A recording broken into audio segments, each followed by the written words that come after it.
Esperanza Bense? Donde la Esperanza Bense? Welcome to Esperanza Bense, where hope wins.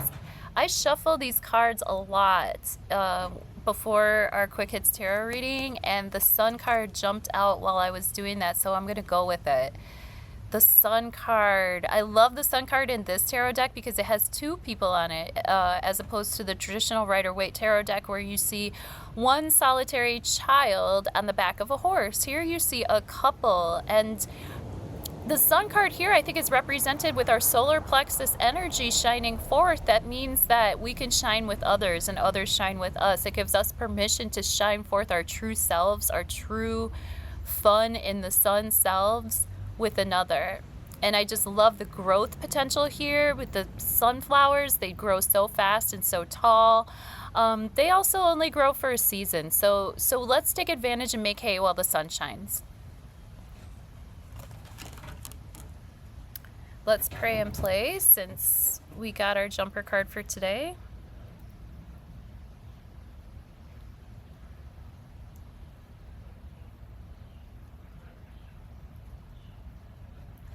July 10th, 2026, near past, present tense, near future. Thank you so much for being here. We upload every day, Monday through Friday, 6 a.m. to fine-tune our free will and intuition together and get kind of a vibe for maybe some of the symbols and pictures that can ignite our free will and intuition. So as we go making choices throughout the day, we can lean on our intuition to guide us in the right direction, right? And then I talk about the astrology after the cards, so stay tuned. Queen of Wands. I wonder if she is the feminine figure here in the Sun card. Queen of Wands is very creative. She's very active. She's very vital. She could be Leo energy. She could be Aries energy, Sagittarius energy, anybody that has a lot of fire in their chart, anybody that's able to spark a match and keep the fire going. She's passionate. She's generally beautiful. She could be very sexy. She's not the type of person who's very demure or who covers themselves up in the sun. She lets herself shine. She promotes growth around her. She could be fiery and passionate. She could be that Italian mama that'll smack you with a wooden spoon if you get out of line. Queen of Wands, when she's channeling her energy appropriately, she's ever vibrant, ever radiant, ever youthful, ever beautiful. I could think of a Queen of Wands that tunes into this channel quite often. Her name is Warlanda. She's our Leo friend. She's got a birthday coming up. Is it you? You feeling better? You feeling more active? Feeling more vitality coming through for today, I hope at least. Five of Swords. This is a situation where, you know what? We don't always have to be right. Sometimes we can know that we're right and still walk away before something becomes an argument. You see two people walking into the sunset here. So the sun symbolism, the fire symbolism, the yellow in every single card. So we're working with the sun in different capacities. Here the sun is setting on a situation where intellectually we just don't vibe with somebody. But instead of trying to bring them around to our way of thinking, we just simply walk away with our homie and let them just stay there with their swords. They can be there with their ideas. They can be there with their thoughts. They can be there with the feeling that they've won an argument or that they're right or that they Googled something and they proved that they were right. That's okay. That's okay. Let them. That's what people are saying these days, right? Let them. Magician reversed. Okay, so we love a good magician, but we do not love a bad magician. So let's make sure that when we're channeling our magical energies and our magical powers and our fire, and when we're taking our wand, that we're staying within the flow of nature. We're staying within the universal laws of magic, okay? There are laws to abide by in order that things do not come back and bite you, come back and bite your loved ones. We're all magical beings. Our words are magic. Words are spells. We are spelling words every single day. What we speak is a huge part of what our reality follows, okay? Sound and then light, right?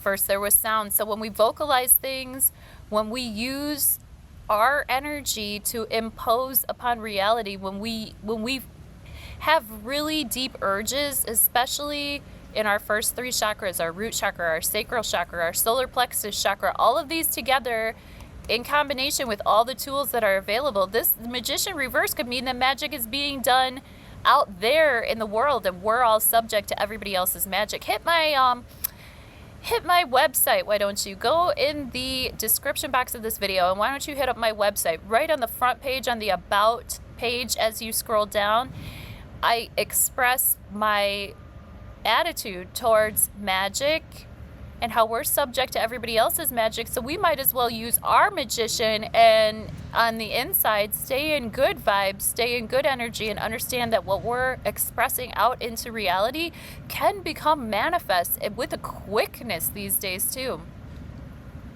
Uranus and Mars just had a recent conjunction last week. This can be accelerating processes. I think somebody's going to start to mow their lawn right now, so we're going to leave it at that. Magician reverse can also mean borderline narcissistic energy, because with the magician upright, he's able to hold his power. He's able to hold his power appropriately, but in the reverse, he might be exerting his influence in more of a narcissistic way. So we'll keep an eye on that today too. Love you. Stay tuned for the astrology. Thank you.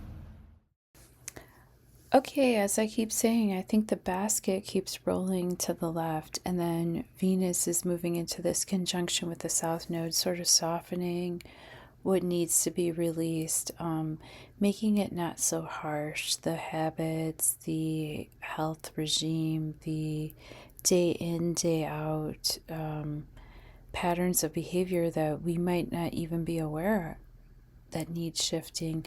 Venus will come in and gently remind us what we need to change in terms of what we set our hands on, what is near to us, who are our nearest connections, and how do we communicate to our neighborhood and those who are closest around us. I say that because Virgo is a sign that's ruled by Mercury. Mercury is our hands. Mercury is who's close by, cousins, siblings, brothers, sisters, and so on. The Jupiter, Neptune moving into this trine here, it's very vivacious, it's very good for vitality. It's very good for keeping the energy going behind our dreams. It's also good at inflating delusions. So if we were optimistic, we might be 10 times more optimistic, right? Jupiter's the hype man of the zodiac. And there's also, between Jupiter and Uranus, a sextile. So there's that minor grand trine there. Jupiter trining Neptune, and then both Neptune and Jupiter sextiling Uranus. Surprising optimism, surprising changes of fate, surprising connections to our spiritual world. There's also a minor grand trine between Neptune, Uranus, and Pluto.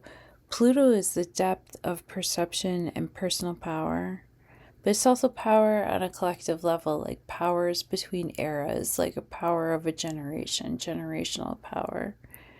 So with Pluto there, working with this grand trine, I just feel like these minor grand trine energies, these baskets, which there's a little hole in the basket with Chiron. Chiron is so trining the South Node and Venus conjunction. So whatever's being let go of, whatever's being healed, it is in great harmony with what is supposed to happen, with how we're supposed to be seen in the world, in the 10th house there. Okay, I think that's what I have for now. Thank you so much for being here. If you'd like a personal session, I'd really love that. I love seeing how you are one-on-one, you know? And I really got a nice compliment from California. Contrarian said the other day that they had never really thought about tarot before, but that the way that I read is encouraging them to want to play. And you know, if you want to play tarot with me on a one-on-one basis, hit the links below and go to my contact page. And there you go. I'll email you right back. Love you, bye.